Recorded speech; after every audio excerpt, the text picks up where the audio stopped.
করে নিন্দুকদের জবাব দিলেন নাজমুল হোসেন শান্ত। নিউজিল্যান্ডের বিপক্ষে 4 অর্ধশতকের বিপরীতে হাঁকালেন আরও 1 শতক। এর সাথে জশ বাটলার, স্টিভেন স্মিথ কিংবা মোহাম্মদ রিজওয়ানদের মতো ব্যাটারদের ছাড়িয়ে গেলেন টাইগার বাঁহাতি ব্যাটার।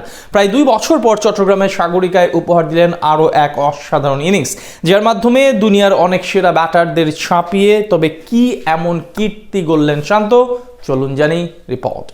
শান্ত পারছেন না, এবার তাকে দল থেকে বাদ দেওয়া উচিত। তাকে বেশি সুযোগ দেওয়া হচ্ছে। এই শান্তর কোনো যোগ্যতা নেই একাদশে থাকার। শেষ কিছুদিন ধরে এভাবেই নিন্দুকদের মুখের কথার চাপে ছিলেন নাজমুল হোসেন শান্ত। সমালোচকদের 101টা কথা নীরবে সহ্য করতে হয়েছে তাকে। শুধু অপেক্ষায় ছিলেন এমন একটি মুহূর্তের, যেটা পেলেন আজ চট্টগ্রামের সাগর পাড়ের স্টেডিয়ামে। আজ থেকে প্রায় 2 বছর আগে সবশেষ এই মাঠেই শ্রীলঙ্কার বিপক্ষে শেষ সাদা বলে সেঞ্চুরির দেখা পেয়েছিলেন শান্ত। এরপরেই রান খরা শুরু হয়। অবশেষে সবকিছুর জবাব দিলেন তিনি। মহান সৃষ্টিকর্তার কাছে কৃতজ্ঞতা প্রকাশ করলেন সিজদায় লুটিয়ে পড়ে। নিউজিল্যান্ডের বিপক্ষে উপহার দিলেন অসাধারণ এক ইনিংস, আর এর মাধ্যমে অস্ট্রেলিয়ার স্টিভেন স্মিথ, পাকিস্তানের মোহাম্মদ রিজওয়ান কিংবা ইংল্যান্ডের জস বাটলারদের মতো ক্রিকেট বিশ্বের অনেক নামকরা ব্যাটারদের ছাড়িয়ে গেলেন বাংলাদেশের নাজমুল হোসেন শান্ত। নিঃসন্দেহে বর্তমানে ওডিআই ফরম্যাটে দেশের সেরা ব্যাটার তিনি। সাদা বলে দায়িত্ব নিয়ে যেভাবে ম্যাচের সিচুয়েশন বুঝে ব্যাট করেন শান্ত, সেটা বাকিদের চেয়ে এগিয়ে রাখবে তাকে। তবে 50 ওভারের ম্যাচে অধিনায়কত্ব ছাড়ার পর থেকে কিছুটা ব্যাকফুটে চলে যান এই ব্যাটার।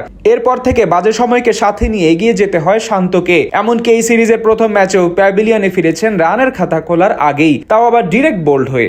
এমন পাহাড় সম চাপের কাছে অবশ্যই মাথা নত করেননি তিনি। সিরিজের দ্বিতীয় ম্যাচে মিরপুরে অর্ধশতক হাঁকিয়ে ফর্মে ফেরার ইঙ্গিত দিয়েছিলেন শান্ত। এরপর চট্টগ্রামে দিনের শুরুতে যখন বাংলাদেশের 3 ব্যাটার সাজঘরে ফিরে যান, ঠিক সেই মুহূর্তেই দলের হাল ধরে হাঁকান নিজের ক্যারিয়ারের 4র্থ ওডিআই সেঞ্চুরি। সব মিলিয়ে নিউজিল্যান্ডের বিপক্ষে নাজমুল হোসেন শান্ত ক্রিকেট বিশ্বের অন্যতম সেরা ব্যাটারদের মতোই ব্যাটিং করেছেন। এখন অব্দি কিউইদের বিপক্ষে 9 ম্যাচ খেলে 387 রান করেছেন 4টি 50 এবং 1টি শতকের সাহায্যে, যেখানে তার ব্যাটিং গড় 55.28 রান প্রতি ইনিংস প্রতি। এদিক থেকে শান্ত ছাড়িয়ে গেছেন অনেক নাম করা ব্যাটারদের। নিউজিল্যান্ডের বিপক্ষে অজি সাবেক অধিনায়ক স্টিভেন স্মিথ কিংবা জস বাটলারদের ব্যাটিং গড়ও শান্তর চেয়ে কম। ওডিআই ফরম্যাটে ব্ল্যাক ক্যাপসদের বিপক্ষে স্মিথের এভারেজ 42.23, বাটলার এবং মোহাম্মদ রিজওয়ানের 40-এর আশেপাশে। এদিক থেকে শান্তর নাম বিরাট কোহলি ও বাবর আজমদের সাথে। আজ আগে ব্যাট করতে নেমে দ্রুত সাজঘরে ফিরে যান বাংলাদেশের 2 ওপেনার সাইফ হাসান এবং তানজিদ হাসান তামিম। এরপরই ব্যাট করতে আসে নাজমুল হোসেন শান্ত। 4র্থ উইকেট জুটিতে লিটন কুমার দাসকে সাথে নিয়ে দারুণ ব্যাট করতে থাকেন তিনি। প্রথম দিকে ধীরগতির হলেও সময়ের সাথে সাথে নিজের অ্যাপ্রোচ বদলিয়ে হয়ে ওঠেন আক্রমণাত্মক। 114 বলে পূরণ করেন নিজের ক্যারিয়ারের 4র্থ সেঞ্চুরি।